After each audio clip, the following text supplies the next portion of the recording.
Pada kesempatan kali ini, kita akan membahas kepribadian seorang ilmuwan yang memiliki andil besar dalam dunia sains, yaitu Stephen Hawking. Kepribadian tersebut akan kita kaitkan dengan teori kepribadian Viktor Frankl.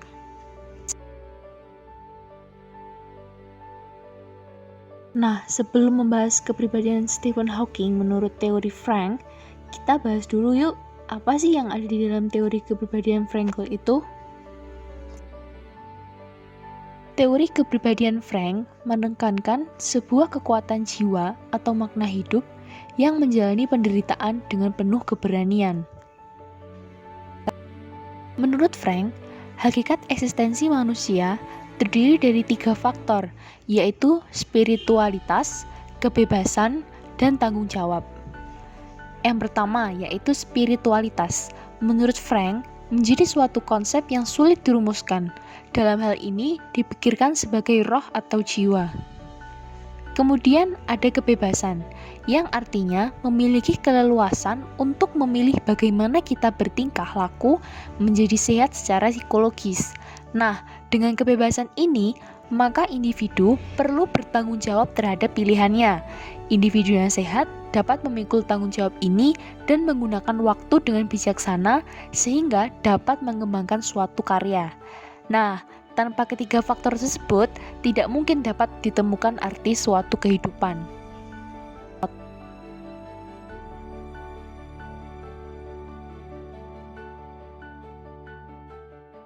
Stephen Hawking lahir pada tanggal 8 Januari 1942, bertepatan dengan peringatan 300 tahun kematian Galileo dan bertepatan dengan tahun kelahiran Newton. Hal ini diramalkan sebagai pertanda baik bagi kalangan intelektual kosmologi dan astronom, tak terkecuali bagi orang tua Hawking yang merupakan seorang astronom. Stephen merupakan anak pertama dari 3 bersaudara dan tumbuh di lingkungan intelektual, peneliti yang memiliki pandangan futuristik. Stephen memulai pendidikan menengah pertamanya di Albans, Hertfordshire, yang kemudian setelah menghadapi ujian lanjutannya, dia menjadi mahasiswa di Universitas Oxford dengan jalur beasiswa. Fisika adalah jurusan yang dia pilih sewaktu menjadi mahasiswa di Oxford.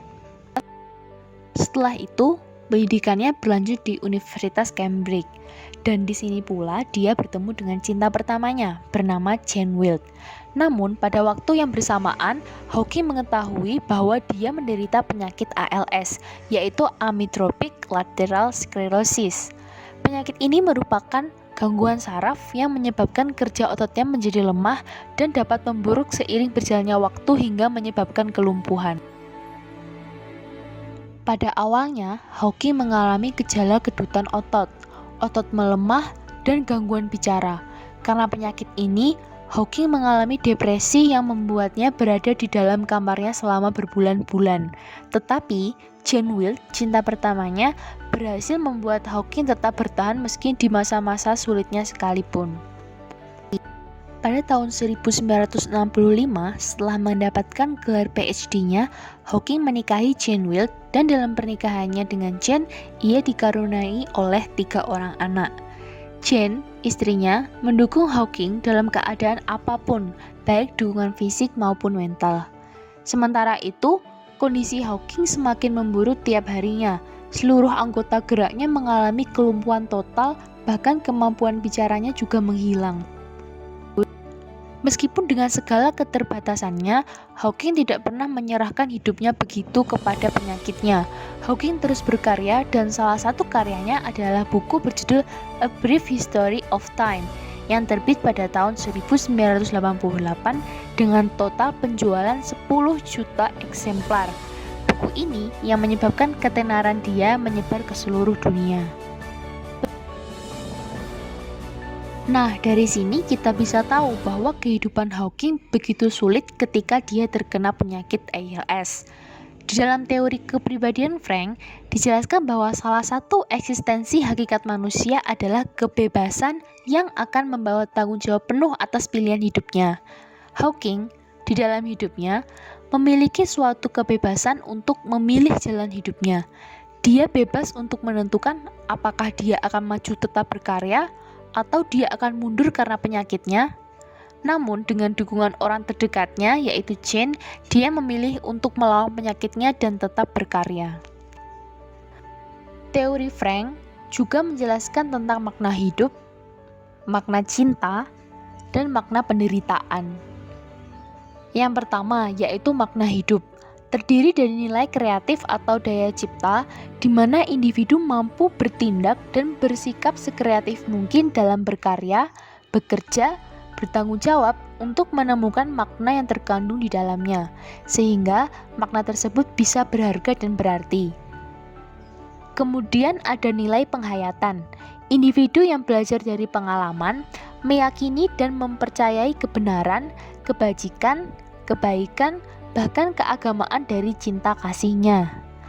Selanjutnya, di dalam makna hidup ada juga nilai bersikap, yaitu ketika individu mengalami sebuah situasi yang sekiranya tidak dapat diubah, maka ia akan mengambil sikap dari apa yang ada. Sehingga sikap ini akan terlahir dari seseorang untuk mendapatkan makna hidupnya sendiri. Stephen Hawking, jika kita melihat kembali perjalanan hidupnya dalam makna hidup di teori kepribadian Frank, berusaha untuk memaknai hidupnya dengan melakukan banyak penelitian. Salah satunya adalah dengan memecahkan misteri lubang hitam atau black hole. Yang kedua adalah makna cinta. Makna cinta ini diraih oleh manusia untuk memahami manusia lain, didasari dengan cinta sehingga mengenali pribadi dengan dalam. Cinta melahirkan pemahaman bagi manusia melalui karakter, kekurangan, dan kelebihan potensi dari manusia yang ia cintai. Dalam hal ini, makna cinta di dalam kehidupan Stephen Hawking sangat berperan vital karena Jane, wanita yang ia cintai, adalah seseorang yang membantunya untuk tetap kuat dan bertahan di saat dia terkena penyakit ALS. Jane membuat Stephen Hawking bertahan untuk tetap berkarya. Yang ketiga adalah makna penderitaan. Makna penderitaan ini bisa manusia dapatkan melalui penderitaan, sebagaimana penderitaan yang tidak bisa dihindari oleh manusia. Stephen Hawking dalam hidupnya banyak menderita. Saat memasuki masa-masa awal perkuliahan, dia sempat canggung dan tidak mendapatkan tempat karena usia teman-teman seangkatannya lebih tua 1-3 tahun. Juga penampilan fisiknya tidak terlalu baik, yang akhirnya dia mengalami krisis kepercayaan diri. Kemudian, dia mengalami depresi akut akibat penyakit ALS yang dideritanya. Ia sudah kehilangan keinginan untuk hidup lagi. Selama beberapa bulan, dia tidak keluar rumah.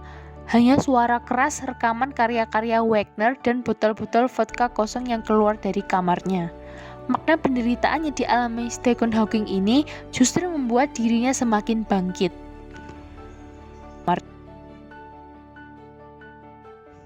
Stephen Hawking pernah berkata, "Sebelum didiagnosa, aku merasa sangat bosan dalam hidup ini. Tampaknya tidak ada sesuatu yang layak untuk dilakukan. Tetapi sekarang semuanya berbeda. Aku bermimpi akan dieksekusi. Lalu tiba-tiba aku sadar bahwa banyak sekali hal yang bisa aku lakukan jika saja hukuman itu ditangguhkan." Nah, dalam hal ini secara mental, Stephen Hawking mengalami penyembuhan walaupun secara fisik kondisinya tidak cukup baik. Namun, hal itu sudah cukup bagi dia karena penyembuhan mental itu telah memberinya kekuatan kembali.